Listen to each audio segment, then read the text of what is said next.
Maayong buntag kanatong tanan. Aniya na kita karon sa Domingo sa pagkausap sa pamaygon sa atong Ginoo, Transfiguration Sunday. Ang sinina ni Kristo o ang iyang dagway na usab ni puti, migilak sa kaputi, nga bisan kanang imong gisulob nga puti, kulang na nga kaputi, mas puti gitong iyaha, nga maglisod kag tan-aw sa iyang pamaygon tungod sa kasanag. Kining maong kasinatian ni Kristo ang foretaste sa umaabot niya nga madawat ngadto sa unahan. Og unsa man kini ang iyang hingpit nga pagkabanhaw, the resurrection of our Lord. The experience of transfiguration is a foretaste of the coming resurrection of our Lord. Atong ipasabot nga kitang tanan ganahan gayon ta nga moderitso tag kadato. Karon pobre man tang tanan, pobre bata o dili? Ay mga dato gid siguro ni taga-Danao. Akong usbon mangutana ko ninyo, hoy mga dato, mangutana ko ninyo, pobre ta dili? Ay salamat, nanubag na ang mga bakakon. So, mao na ganahan ta nga sa atong kakabos karon, ganahan dayon ta nga in ura mismo, Presto, kanang igmata bitaw nato, oh Lord, kadato man din ako, Lord. Please, salamat kayo, Lord. Mayo untag igmata mao gihapon ni pagmata nimo hala bangag magyapon ning buslot magyapon ning atop sa among balay. Sa ato pa dili ta angay nga magdali-dali. Ang magdali-dali is just only in magic. Kay ang gitawag nato nga pagkausab ug pagtubo sa tao, it is a process that will undergo stages. Kung ganahan ka nga motubo nga usa na gyud ka dakong tao, kinahanglan jud ka nga magpaatiman sa imong ginikanan. From your elders, there are many wisdom that we can master, teachings coming from them. So mao kana ang butang nga diin atong tan-awon. Una kining punto, ayaw pagdali-dali. Kung ikaw ganahan nga mo adto sa pinakataas, at the heights of our dream, then we should be in a process. Ato pa, slowly by slowly. Constant practice makes one person perfect. Og sa ikaduha nga punto, sa transfiguration, gitudloan ta sa atong kaugalingon nga ang pangandoy nga mausab sa atong kinabuhi, dili kana siya imposible. Ganahan kang mabag-o sa imong kaugalingon kumo nidawat ka na karon na ikaw makasasala. Ganahan ka nga ang mga tao sa ilang mga mata sumala sa ilang nakita nimo, mausab punta nga ang ilang panglantaw nimo mamahimo na kang maayo.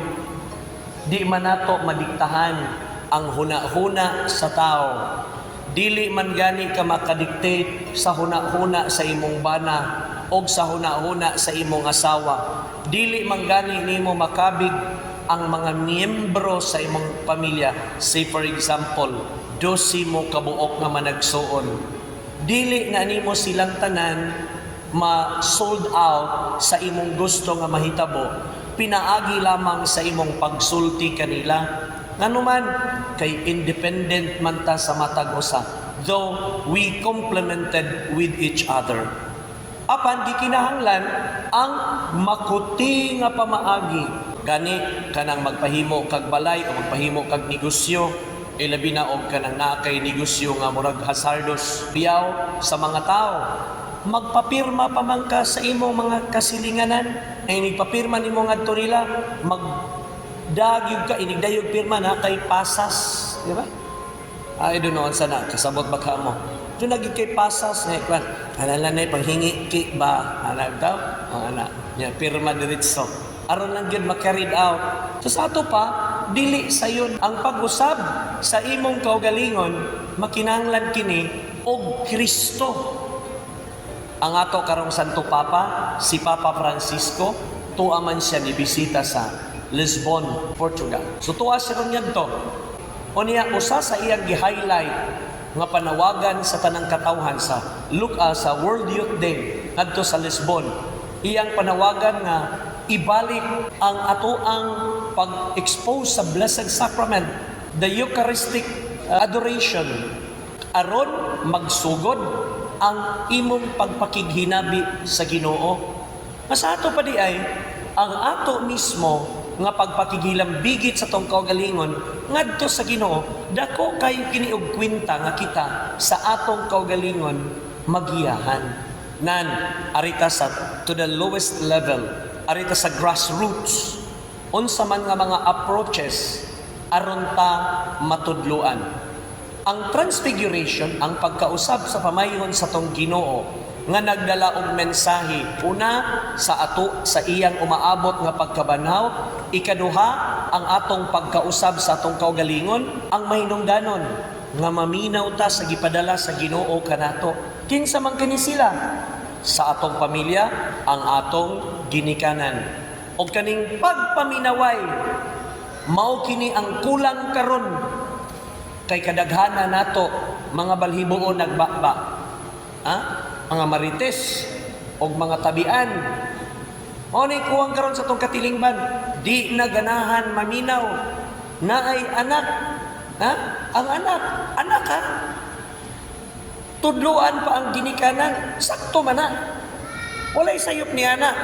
Kanang ikaw anak, mutudlo ka sa imong ginikanan, ma, pa, tudluan ta mo ha? Inigwali sa pare, ayaw ka to.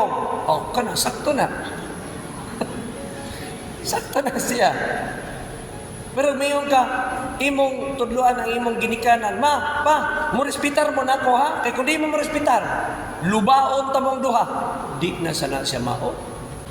Magtinudlo ay ta sa matag usa, apan ang atong itudlo kadtong unsay haom ug angayan.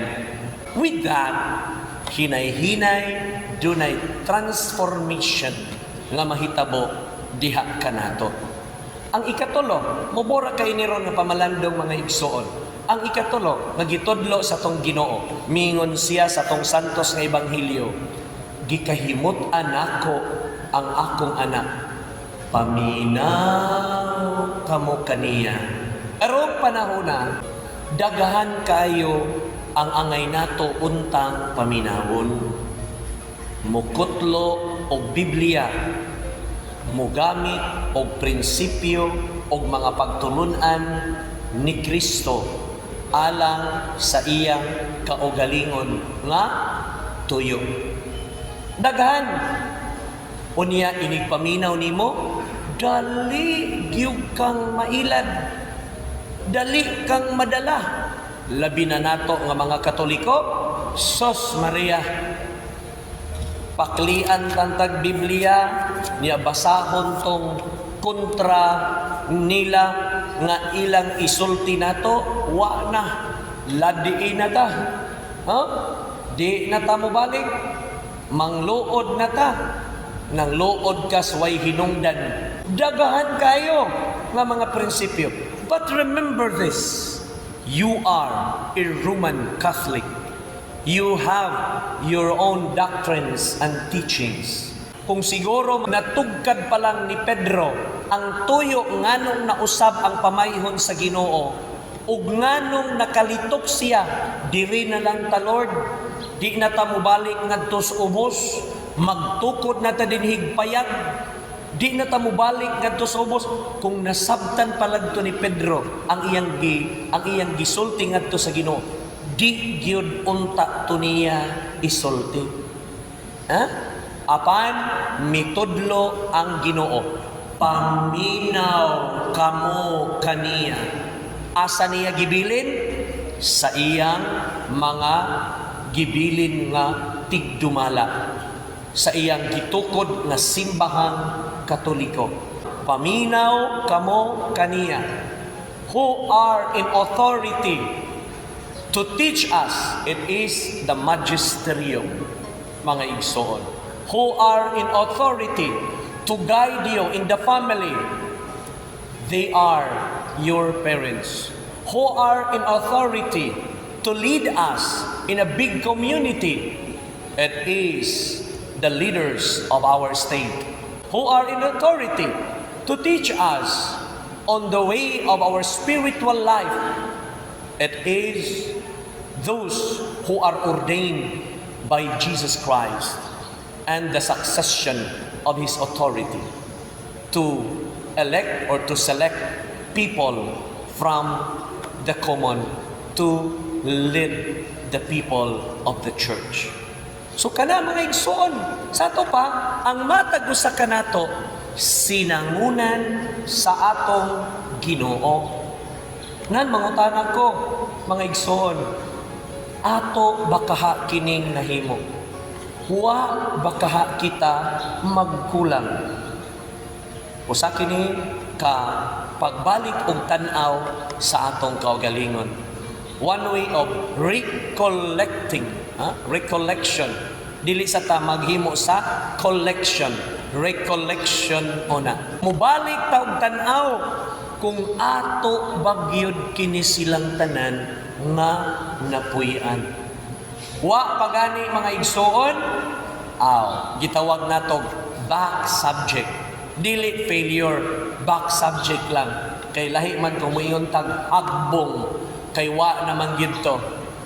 Sunod tuig mo balik man ka, pero og back subject, mga igsoon, ribalida ra na siya.